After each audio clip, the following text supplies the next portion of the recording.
name is William Vandry. Most of you guys know me as a 6th-degree black belt in the art of Brazilian Jiu-Jitsu under my master Carlos Machado from Brazil. And I've been teaching for a long time. I have an academy in Austin, Texas, which I have a lot of really tough guys and a good school. But some of you also know I also work a lot with nutrition. I'm a sports nutritionist, and I work a lot with guys. So from the movie Got Pain, you can find on Amazon or YouTube TV and all the other ones. You can see some work I did with John Fitch when he was really degenerative, and of course Hoist Gracie's in there. I fixed his shoulder, but you can see a lot about diseases we work with, and nutrition is a key component for all athletes. I've been around a long time, and weight training is a part. When you do jiu-jitsu, you want strength and you want to develop your muscles and help your joints. A lot of people's joints start falling apart within 3 to 5 years, where there's a knee injury, a shoulder injury, and then develop what's called tendonitis, or when they get tears, ligaments, tendons, and all of a sudden they need surgery or something like that. So I'm going to talk a little bit today about weight training, because strength, when you get your skeletal muscles developed, you want to get some type of muscular development so you can have strength, but also it can help things like arthritis and joint problems. So first thing I'm going to talk about here is when we're looking at weight training. I do weight training every week, and I've been doing it since I was a teenager. But even though I do my weight training, I make sure I use good form. My nutrition for my joints, everything are vital to me too. And also, whenever I'm weight training, I warm up a lot. And I warm up pretty much. I studied a lot with Dorian Yates, Lee Haney. Of course, when you look at Ronnie Coleman, the great Ronnie Coleman, I looked at a lot of their forms, and I will say of all of them, probably the best form was Dorian Yates. Dorian Yates was a very big motivation when I was a kid, because his mass, along with Lee Haney. And one of the things with Lee Haney was, of course, his traps and his pecs and things, and Dorian was massive too. Both of them developed a lot of power, but what they eventually developed, and Dorian admitted, because of PEDs and overtraining, he had torn a lot of muscles. He had tore his bicep tendon. And a lot of times when you get out of the competition, your body starts degenerating. You want to maintain your health. So let's look at a couple things first. One, let's look at 3 different lifting, powerlifting, or strength conditioning techniques you can do in the gym. Let's start first with the leg press. A lot of times people develop a lot of problems with the back, so they can't do squats or they like leg press. But the leg press works the quadriceps, along with the gluteus maximus, which is in the rear, and of course even your hamstrings, because when you press or push on your leg press, you're really flexing those quadriceps, those teardrop medialis, which is your front area. Those are pushing mechanisms. But when you retract, your glutes take over, but then your hamstrings support too. And a lot of people don't know they have weak hamstrings. Whenever you have weak hamstrings, when you're retracting, it's hard to jump, boom, things like that. So working the hamstrings along with what's called supporting muscles are really great, which I do too. So here, let's look at some of the problems people use bad form. And this is like jiu-jitsu. When people arm lock someone, they are not easy. They hurt the person's elbow. They get tendonitis. Like jiu-jitsu, like when you're weight training, you need to worry about your technique. So here's some other things of videos comparing to some people with bad form. The first one here is the gentleman who's trying to do the leg press. And when he's doing the leg press, he's got way too much weight, and he's locking out. And when he retracts, you can see the quadriceps are not strong enough, neither is the glute, neither is the lower back to handle the form. And here, when you're looking right here, he's flexing, he's going, moving, bam, there you go. He completely almost smashes himself, and that guy probably has a type of lumbar injury, back injury, or God knows what else. Those are the first thing. What you want to do here is, now, here I'm going to show me doing a little leg press. I have a considerable amount of weight, but when I'm doing the leg press, the first thing is lifting off and pausing. Don't lift and start going. The other thing is, I don't ever really lock out the knees, because when you lock, when the weight comes back, they can push. That's how some people's knees pop.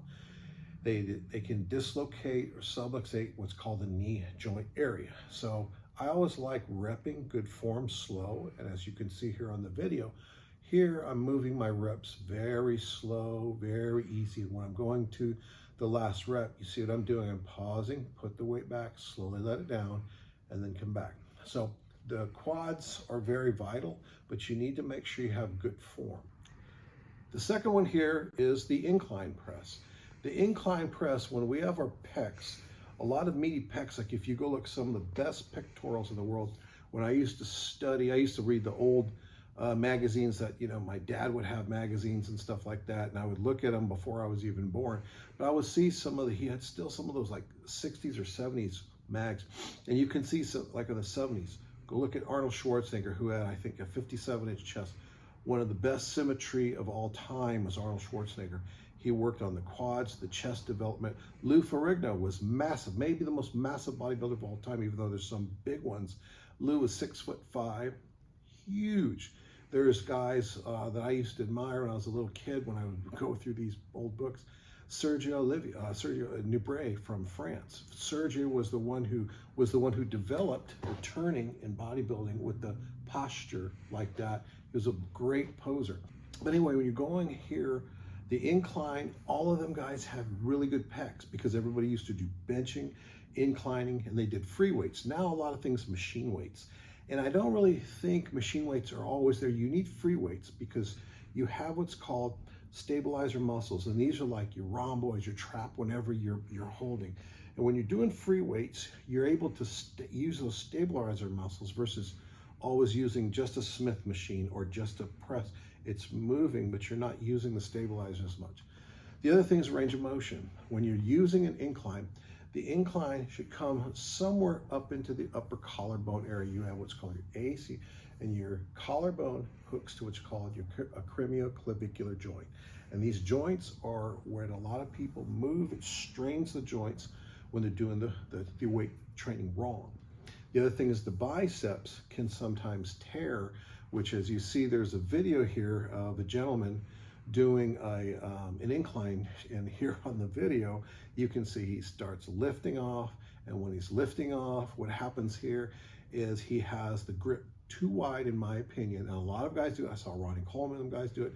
But when you do the wider grip, and I've studied this a lot because I remember I did this about 20 years ago and I really strained my shoulder and I thought it was done, but you know, repaired everything like that, you know, got back. When you're doing the wider grip, a lot of power lifters do wide grip benching and stuff, and they arch, but what you're doing is you're straining a lot on your bicep. And what happened is that's where a lot of people think they have shoulder injuries. I spoke to a lot of people. They actually have bicep tears because they don't understand the bicep goes all the way up to the shoulder, and when you tear into the bicep, you sort of think it's the shoulder. So when we look here, look at the gentleman now. He goes down, wide pop. And you see, oh, that guy, that's a terrible tear whenever you do that. It's gonna definitely need some surgery to get started. So when you're looking here on an incline here, I'm gonna show a little variation. I love the incline. The inclines are different now.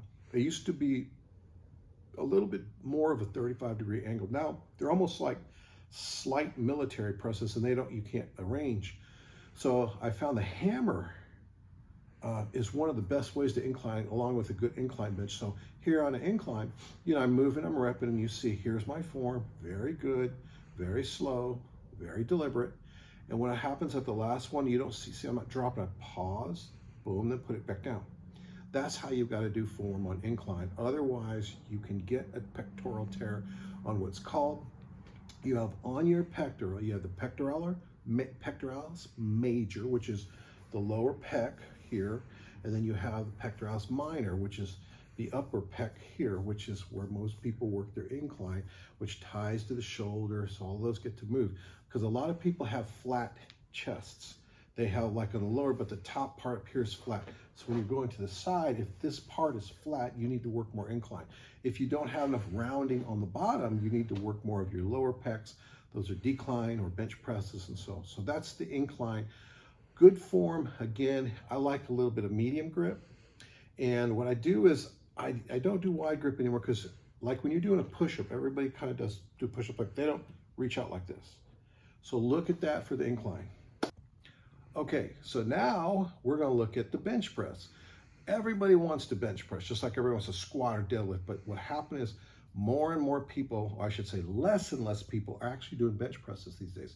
When I go to the gym, I see, or there's people next to me or around me, but there's not a lot. And a lot of people now do machine weights because they're easier, the less stress. Again, you gotta look at the bicep tendon. Whenever I do, like say upper body, I'm doing chest, incline, bench, everything. First of all, I always warm up. And warming up, one of the things I learned from Dorian Yates, he was talking about the bicep tendon. And the first thing I always do is I warm up the bicep first. Not in a curl, because you can strain that. You do almost like an Americana in jiu-jitsu with the hands, you can use a cable. This warms up the bicep very well. Then of course I do curls, I do, some push downs, and then I work on some the cable incline on the pecs, and of course the minor, major, incline, decline. And I'm just warming up. And then I do some rows, I work on my traps, and then everything's warmed up, then I go. Also, I'm make sure to brace my wrists. I have a brace for elbow, and of course on the shoulder, my wife, poor thing, she has to wrap my shoulders. And I wrap them not because of injury, but to prevent injuries, because the more you weight training, you have what's called micro tears. And this is where a lot of times they develop mass. When you sort of do these micro tears, they sort of callus, and that's how you get bigger muscles. It's the way it's supposed to be anyway, unless you're on PEDs. Of course, it's a lot easier. But other than that, when you're working on that, the first thing on the bench is people do a very wide grip. When they do wide grip, there's where a lot of tears happen.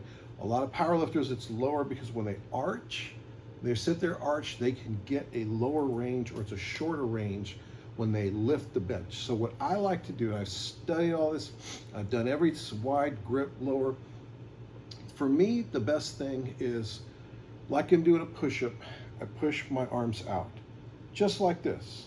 Most people do this and they grip wider, but look, you're already reaching the bicep in a direction where the bicep is the one taken when it's too wide. Now, so I go just about chest, just like this. And I keep this grip, not a close grip, because when you close grip, it's stress. It's mainly focused on the tricep and the shoulder. And then when you're working, mainly the stress on the joints. You don't want it too close, just about shoulder width. And when I go, of course, when you're looking, shrug the shoulder. I don't arch off the ground. I think guys do that, it's more cheating. But you do a little bit just to get, and what you do is almost like, instead of benching, I'm like pushing my back into the bench.